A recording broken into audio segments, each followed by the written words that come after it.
مرحبا وأهلا وسهلا فيكم. رمضان كريم على الجميع. اليوم رح نساوي وصفة المعروق، وهو من الأكلات الشعبية والكتير طيبة وخصوصي بشهر رمضان. رح نساويه بطريقة ناجحة ومضمونة 100% لحتى يطلع معنا خفيف وسفنجة مثل ما نكون شايفين، ما شاء الله قلبه طري جدا مثل الغامة. ورح نحشيه بحشوة النوتيلا وواحدة سادة. يلا نشوف الطريقة، بسم الله نبدأ. عنا كوب حليب فاتر، ونضيف له كوب مي فاتر، نضيف له نص كوب سكر، وربع كوب زيت نباتي.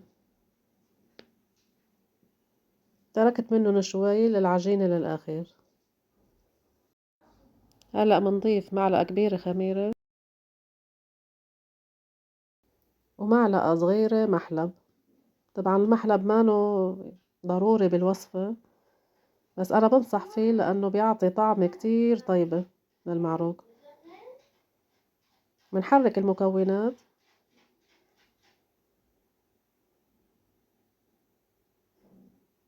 هلأ هيك المكونات السائلة تمام امتزجت مع بعضها. بنضيف رشة ملح. هلأ بنبدأ نضيف الطحين، والطحين حسب نوع، يعني ممكن نحتاج 4 أكواب، ممكن 5 أكواب، ممكن فوق ال5 أكواب، حسب بقى نوع الطحين. هلا ضفنا كوبين طحين. هلا استخدمت المضرب اليدوي لسهولة الخلط، يعني ما بنستخدم ايدنا فورا بالعجن. هلا الكوب الثالث ضفناه كمان، بنحرك بالمضرب اليدوي لأن لسه العجينة عنا سائلة مثل ما نكون شايفين. هلا وقت بنضيف الكوب الرابع بنبلش نعجن بإيدنا.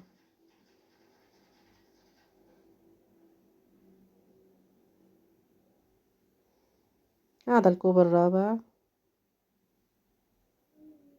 هلا بنبلش نعجن بالإيد، يعني بنبلش خلط بالأول بعدين عجين لحتى تتكون عنا عجينة. هلا باين من العجينة إنه لازم نستخدم كوب خامس. هلا لهون استخدمت 5 أكواب أنا.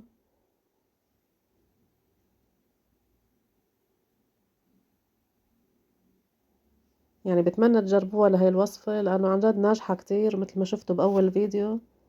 هلا نتيجة روعة راح تطلع معنا بعد الخبز. ما في داعي الواحد يشتري من السوق أو من المحلات، ممكن نستغنى عن الشراء ونعمل الوصفة بالبيت وتطلع أطيب.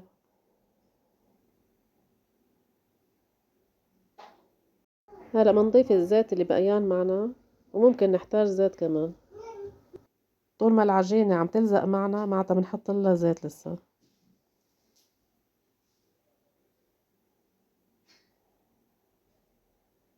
برجع بنبه انه حسب نوع الطحين ممكن نحط فوق ال5 كاسات بشوي اذا شفتوها كتير العجينة لينة.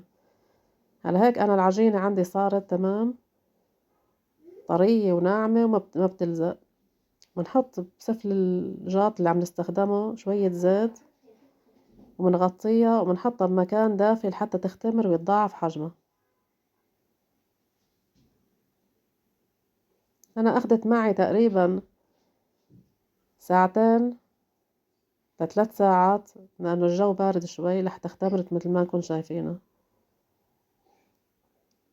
بنقطع العجينة ل4 أقسام، لأني بدي ساويهم أنا 4 قطع من المعروف. كل قسم منهم رح شكله على شكل دائري.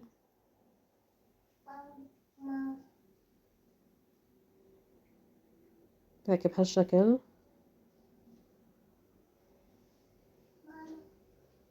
هلأ كل قطعة منهم رح أحشيها مثل ما حكيت بحشوة الشوكولاتة. ممكن إنه تستغنوا، ممكن حشوة جوز الهند مع الزبيب، ممكن حشوة التمر بأي حشوة انتو بتحبوها. أنا فضلت ساوي الشوكولاتة لأنه بالبيت عندي بحبوا الشوكولاتة. هيك بنشكلها بنسكرها مزبوط. بنساوي القطعة التانية نفس الشي.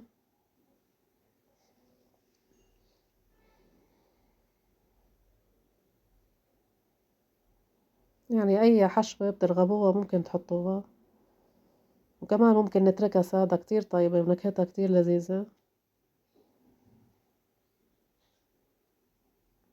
هيك بنسكرها بهالشكل مشان ما تفرد معنا بالفرن. هلا هيك صينية للفرن حطيت ورق زبدة، برقن بإيدي، أنا رقيتن بإيدي، بفردها للعجينة بإيدي. ممكن استخدام الشوبك بس أنا اخترت إني رقن هيك بالإيد، شغلة سهلة. وأصلا هلا رح يتضاعف حجمهم بعد ما نتركهم يرتاحوا ويختمروا.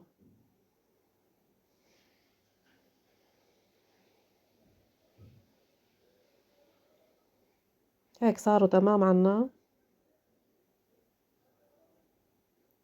ممكن إنه نزينهم بقطاعة، أو أنا استخدمت كاسة مثل ما نكون شايفين، يعني نزين وشهم، نساوي فيهم أشكال حسب انتو ما بترغبوا.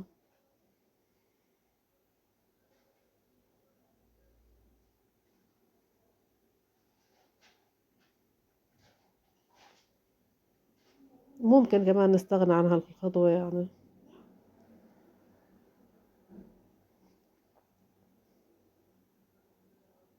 هلا لازم ندهن الوش بالحليب، بيعطيه لون كتير حلو بعد الخبز.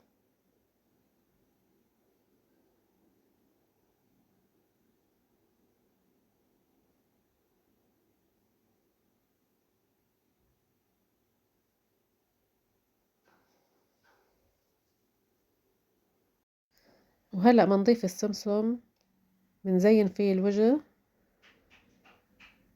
مثل ما نكون شايفين، بيعطي طعم وشكل حلو. طبعا السمسم غير محمص مشان بالفرن ما يتغير لونه معنا. وهلأ بدنا نتركهم يختمروا مرة تانية حتى يتضاعف حجمهم. راح أعلمكم طريقتي، طريقة سريعة بالجو البارد. بنحمل الفرن على حرارة 150 ونطفيه بعد 10 دقايق وندخل الصينية. مثل ما نكون شايفين بيتخمروا معنا فورا ويتضاعف حجمهم. هلأ بنحطهم بالفرن على حرارة 200 بالرف الوسط لمدة تقريبا نص ساعة، لحتى تشوفوا الوش تحمر من فوق من تحت. شوفوا لي هاللون الحلو اللي بيجنن وبيشهي القلب. عم بدهنهم بالقطر، بيعطي لمعة وبيعطي كمان طعم.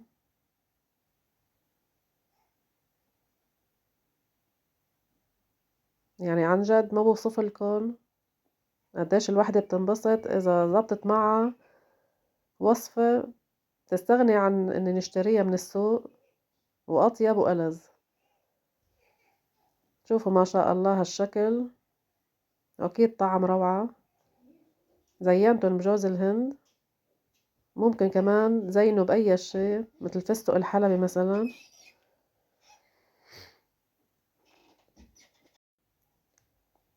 وهيك بيطلع عنا أطيب معروق.